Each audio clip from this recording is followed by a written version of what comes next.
Primera de Samuel capítulo 17, versículo 32 al 37, vamos a estar leyendo, dice así la palabra de Dios. Dice: entonces David dijo a Saúl: nadie tiene por qué desanimarse a causa de este filisteo. Estaba hablando de Goliat.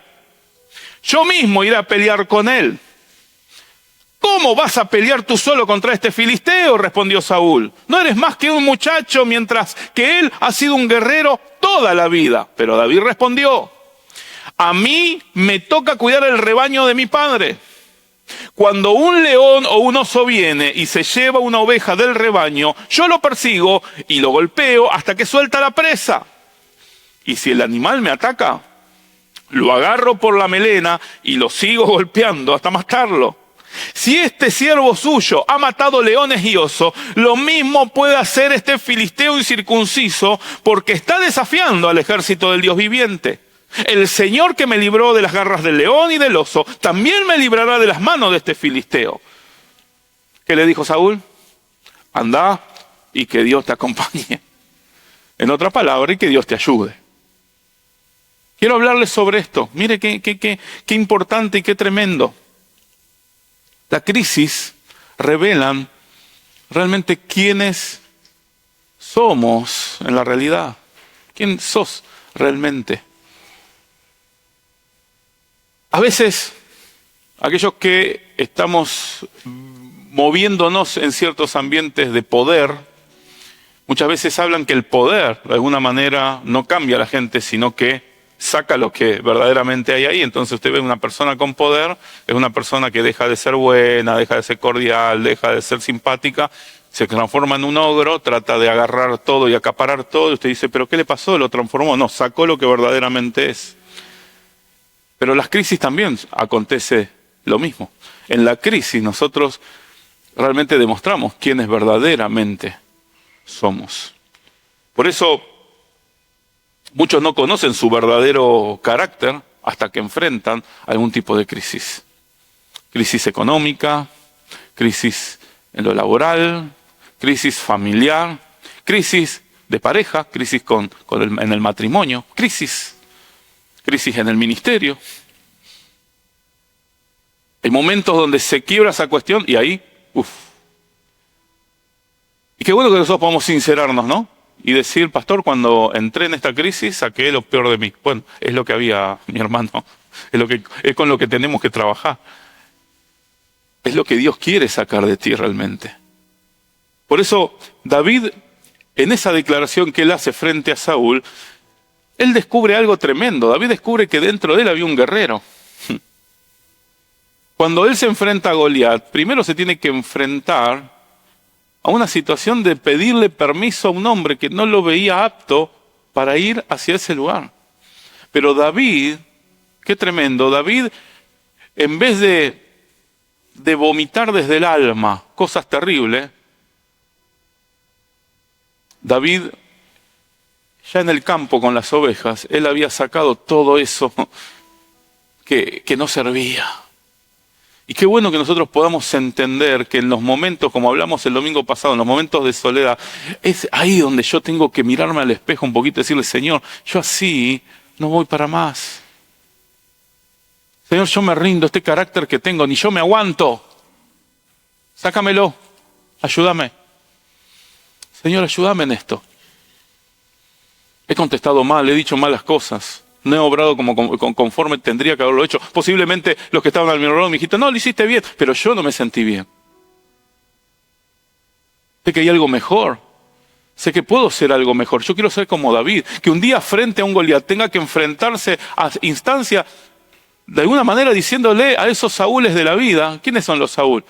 Son aquellos que siempre van a querer frenar en ese avance. Son aquellos que alguna vez obraron con la unción del Espíritu, pero ahora están en la unción de la carne todo el tiempo. Y que no te dejan avanzar o te quieren meter encima estructuras viejas. Pero fíjate qué sabiduría tenía David para decirle: ¿sabes algo? Yo descubrí en la soledad del campo que yo también soy un guerrero. Goliat peleó toda su vida, pero yo también peleé en estos últimos años contra osos y leones. Hermano, las crisis no te destruyen, las crisis te exponen, pero si vos entendés lo que Dios quiere hacer con vos, las crisis te transforman. te pueden transformar de un simple pastor a un guerrero. ¡Qué tremendo! Cuando no hay respaldo humano, Dios se convierte en tu única fuente. Él es el que da testimonio por vos. Él es el que da testimonio por vos.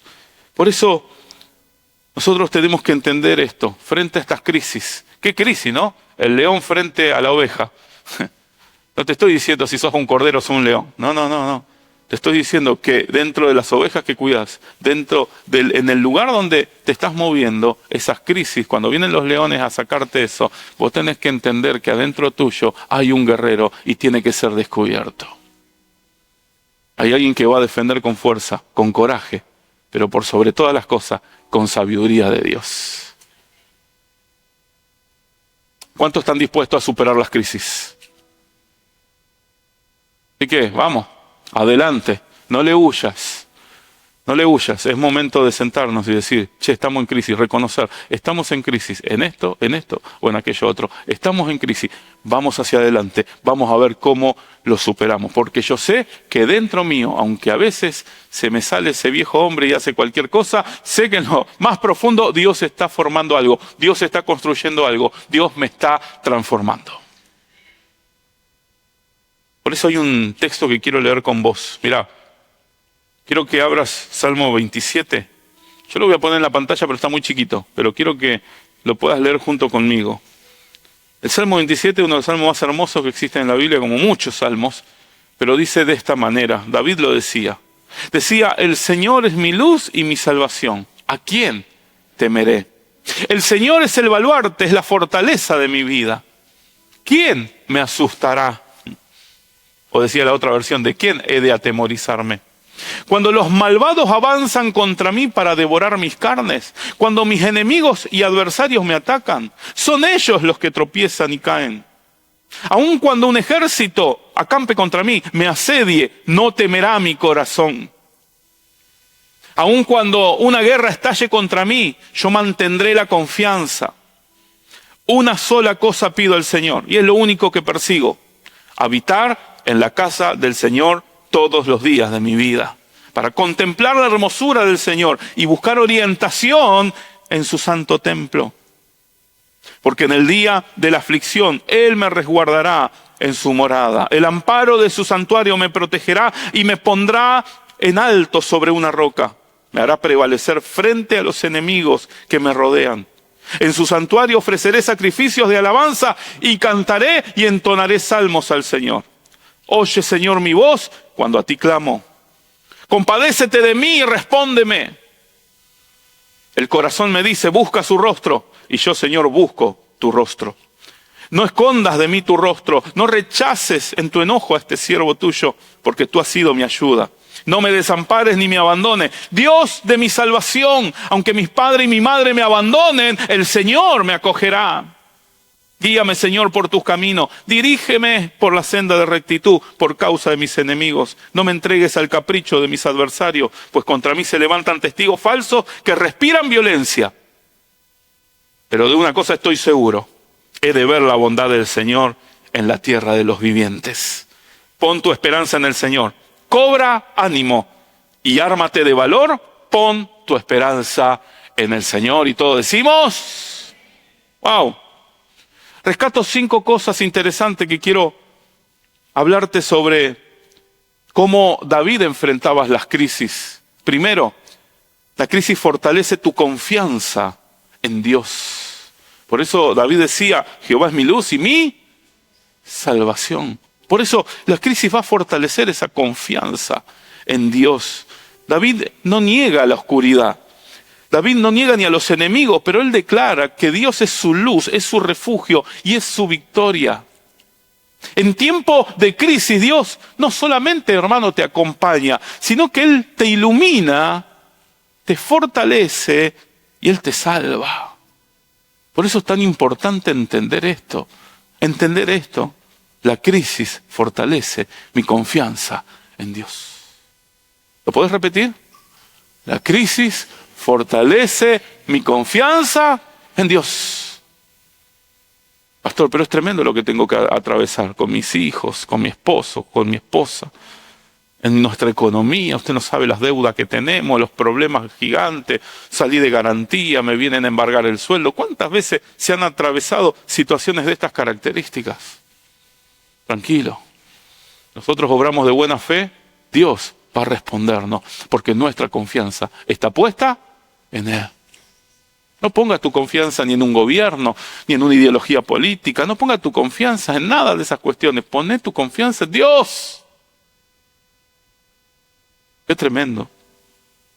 La fe verdadera se afirma cuando todo alrededor tiembla. Ahí lo único que queda es tu fe. Es lo único que nos queda.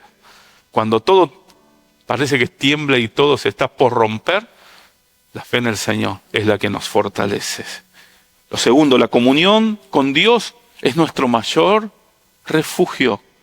Entendelo a esto, por favor. Por eso, fíjate lo que decía David, una cosa he pedido, una cosa he demandado.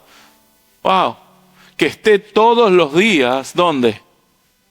En la casa del Señor. Mira qué tremendo, porque su casa me trae orientación. Por eso es tan importante, aún en medio de la crisis, no dejé de congregarte. ¡Hey! ¿Por qué tantas veces tenemos que decirle a los hermanos, hermanos, ¿qué está pasando? ¿No estás viniendo? No, sabe que estoy con un problema. Es donde más tenés que estar. No es porque nosotros querramos ver una silla ocupada, no es eso. Es que queremos verte fortalecido. Y la fe viene por el oír y el oír de la palabra de Dios. David en medio de la crisis decía, hay algo que te pido, Señor, no quiero alejarme nunca de tu casa. Porque me da la palabra, pero me da la orientación. Me da la fortaleza que necesito. En medio del conflicto, David no está buscando la salida fácil. No iba al templo de Dios a pedirle, Señor, sácame de esto, sácame de esto, sácame de esto, sácame de esto. No. Su prioridad es la presencia de Dios.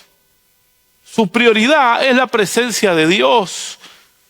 La adoración y la búsqueda espiritual no son una evasión, no es una manera de escaparnos del problema, es una fuente de estabilidad en nuestras vidas.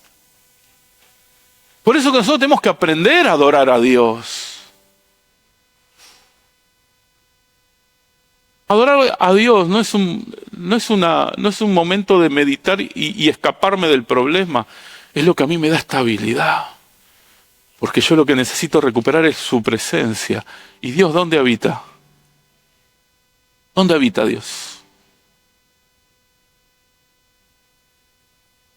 Entonces, cada vez que nosotros hablamos de estas cosas, a mí la imagen que se me viene constantemente, y se lo he dicho miles de veces, es a mi madre lavando la ropa a mano y cantando himnos al Señor. En una casa donde nos faltaban muchas cosas, pero hay algo que no nos faltaba nunca, la presencia de Dios en medio de los momentos más difíciles. El enemigo viene a sacarte eso. Si el enemigo te quita la presencia de Dios, el enemigo ya tiene casi todo resuelto contigo para destruirte. Pero me pueden sacar todo, aunque la higuera no dé fruto. Que el campo no traiga resultado, aunque todo parezca que está árido a mi alrededor. Con todo eso, aún con todo eso, yo seguiré clamando y alabando y glorificando al Dios que me ha prometido que todo lo que Él dice se cumple. Es sí y amén. La crisis no te aleja de Dios. La crisis te empuja a su altar. Por eso, qué tremendo esto. David en medio de la crisis, cantaré y entonaré salmos, entonaré alabanzas a Dios. La adoración anticipada es también una declaración de fe. Claro que hay momentos a veces que no sabes qué versículo repetir en tu boca para fortalecerte porque te abruman los problemas. ¿Sabes lo que yo hago? Me siento al piano y comienzo a declarar. Comienzo a cantar y a adorar a Dios y eso me fortalece en mi fe en los momentos difíciles. Porque recuerdo a mi madre que cantaba, ella cantaba fregando la ropa. Recuerdo una vez que, de hecho hasta el día de hoy no tiene huellas dactilares. Mi madre no tiene huellas dactilares con 82 años porque tantos años no hubo lavadora en casa, sino que era todo a mano. No solamente de mi padre, que siempre tuvo ropa bastante grande, sino también de 4 hijos más. y siempre dos más que estaban agregados ahí. Fregando y cantando. Hoy no me toca fregar, gracias a Dios.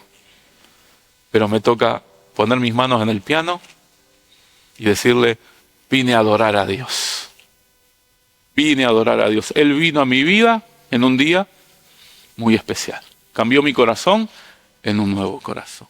¿Y cuántas alabanzas y cuántas adoraciones podemos nosotros entonar en medio de los momentos más difíciles, en medio de las crisis a veces más oscuras? Hermano, David decide adorar en medio del conflicto, antes de ver la victoria.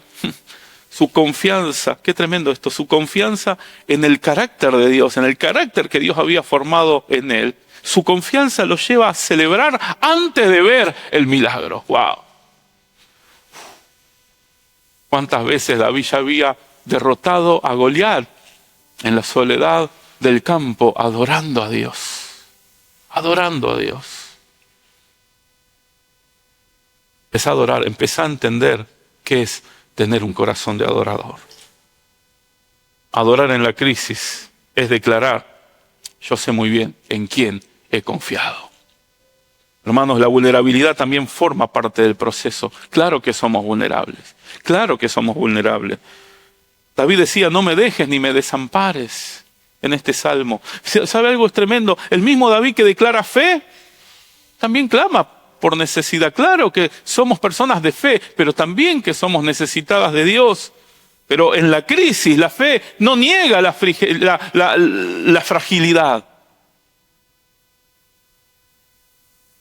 En la crisis, nosotros entregamos nuestra vulnerabilidad a Dios. No negamos que somos frágiles, nos entregamos completamente a Él. Y Dios, de alguna manera, en esa fragilidad, Dios nos forja como guerreros insensibles, ¿sí? Hombres y mujeres, Dios no nos forja justamente como guerreros insensibles, sino hombres y mujeres de corazón sincero. Entonces, es ahí donde nosotros tenemos que entender, la oración más poderosa no siempre es la oración que dice cosas tan bellas y tan lindas que a veces la declaramos enfrente de la gente. La oración más poderosa es la oración más honesta que podemos hacer delante de Dios. Señor, en esto te he fallado, en esto soy un desastre, en esto tengo problemas.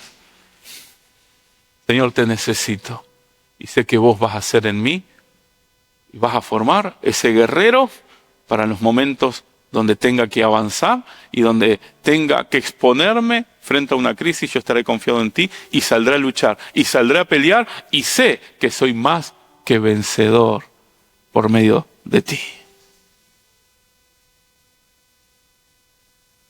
Esperar en Dios te convierte en resistente espiritual. Qué lindo es esto. Por eso David decía en el versículo 14 que leímos, aguarda a Dios, esfuérzate y aliéntese tu corazón. La crisis puede durar, pero las crisis no son eternas. Esperar no es pasividad, sino es formarnos en lo interior, formar ese guerrero en nuestro interior. Dios te fortalece mientras esperás y lo hace con ese propósito, ¿sí? Entonces cuando te digan, che, ¿qué te está pasando? No estoy estancado, Dios me está formando. Hay momentos que a veces nos sentimos que estamos estancados. Hay momentos donde parece que no hay resultado, pero somos resistentes en entender que los problemas no nos van a tirar abajo, la falta de resultados inmediatos no nos va a tirar abajo. Dios está formando algo dentro de nosotros. Dios está formando algo dentro de nosotros. Yo siempre doy el ejemplo de esa planta asiática que se utiliza, no sé si usted lo vio, esas cañas de bambú. Esas cañas de bambú son tan resistentes que se utilizan en aquel país, o aquellos países asiáticos, hasta se utiliza no solamente para construir casas, se utiliza para hacer andamios. Hay andamios que en vez de ser de hierro son de bambú. ¿Por qué? Porque es tan fuerte y tan resistente. Pero ¿sabe algo? ¿Cuál es el secreto del bambú? 7 años la semilla está bajo la tierra, no se ve nada. ¿Cuánto? 7.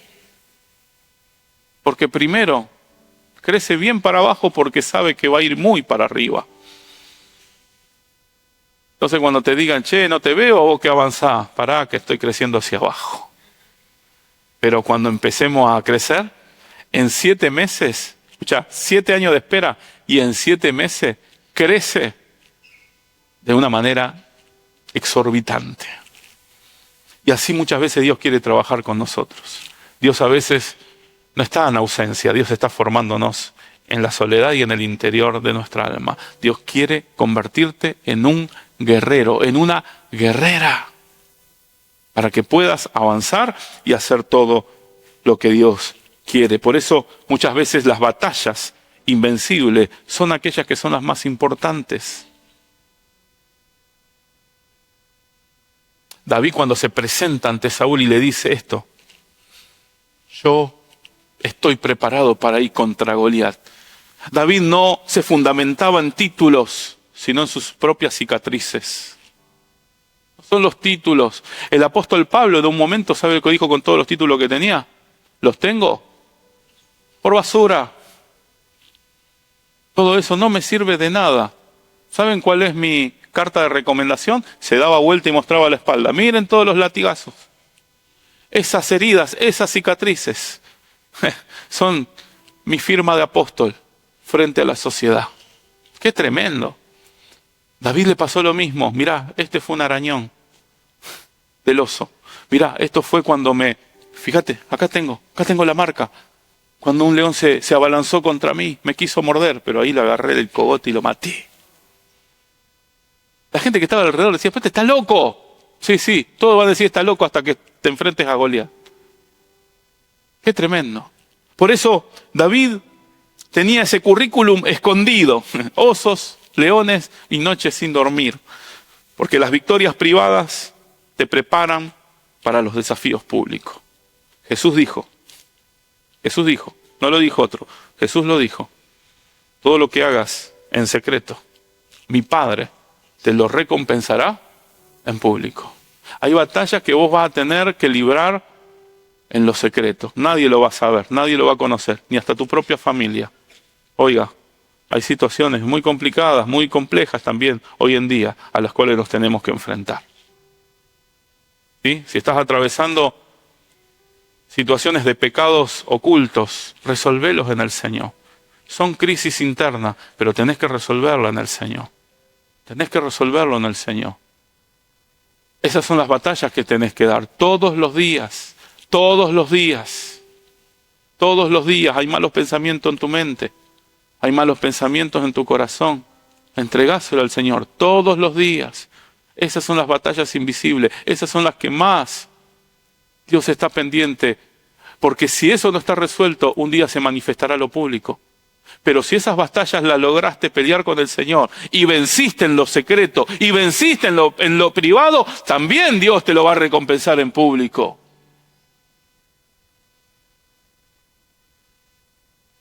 David no necesitaba impresionar a Saúl. ¿Por qué? Porque él tenía su identidad bien formada. Él sabía muy bien quién era.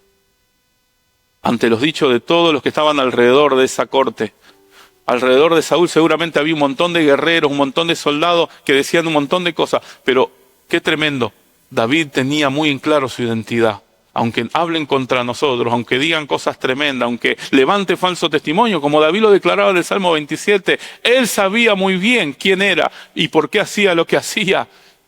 Qué tremendo. Y vuelvo a repetir, tu Padre que te ve en lo secreto, será tu Padre quien te recompensará en lo público. Por eso, hermanos, Dios te entrena en lo cotidiano, no en el escenario. Entienda esto. Entiéndalo. Muchas veces nosotros queremos que Dios nos entrene acá. Sí, pastor, es verdad, yo tengo un montón de situaciones difíciles, pero cuando yo predique, yo sé que Dios me va a usar. Que Dios te use no significa que Dios te apruebe. Si no, fíjate la vida de Sansón. Un gran guerrero que malgastó tiempo y recursos. Qué tremendo. Por eso, lo que parecía una tarea menor en el campo era realmente la fuente de entrenamiento para David. Y lo que parece para vos algo que estás haciendo y que nadie lo ve, Dios está observándote y es el entrenamiento que vos necesitas. Hermano, vos aquí Escuchá, vos hoy en este lugar estás recibiendo el alimento sólido, estás recibiendo la comida necesaria, el alimento necesario, los nutrientes necesarios para fortalecerte en tu fe. Mañana arrancás el entrenamiento, o arrancás ahora cuando llegue a tu casa. ¿Con quién? Con tu esposa, con tus hijos, en el trabajo, en los lugares donde nadie te ve. Ahí comienza tu entrenamiento. No esperes estar arriba de un escenario. Vuelvo a repetirte, los escenarios pueden llegar, pero lo más importante es cómo estás formado aquí adentro. Las ovejas no son pérdida de tiempo, eran un gimnasio espiritual. Esas ovejas no son pérdida de tiempo. Tu trabajo no es una pérdida de tiempo. Muchas veces algunos piensan eso. Voy a mi trabajo, cumplo 8 horas, hago las cosas como puedo y chao. Y voy después a la iglesia y sirvo al Señor y ahí me siento. Mire, años que hemos vivido en esa vida. Años que hemos vivido eso. Siendo malos empleados, malos trabajadores, pero venimos acá, nos poníamos la corbata, gracias a Dios que ahora podemos usar remera. Pero nos poníamos bien la corbata y parecíamos que éramos desastre éramos. Que la iglesia ahora es la iglesia que sale hacia afuera. Es la iglesia que entrena en lo secreto, pero que sale y busca esas ovejas perdidas. Y las busca y las entrena. ¡Qué tremendo! Hermanas y hermanos que van al hospital de niños a orar, no es pérdida de tiempo. Están sembrando futuro, están sembrando destino y propósito en esos niños. Ahorita felices, no están perdiendo tiempo. Están llevándole un mensaje de esperanza. De esos niños Dios va a levantar hombres y mujeres poderosos. Los David están en esos lugares. Los Daniel están en esos lugares. Las Esther están en esos lugares también. Dios no improvisa con sus guerreros. Dios los forma en secreto. Pablo decía en Gálatas capítulo 9, no nos cansemos de hacer el bien, porque a su debido tiempo cosecharemos si no nos damos por vencidos.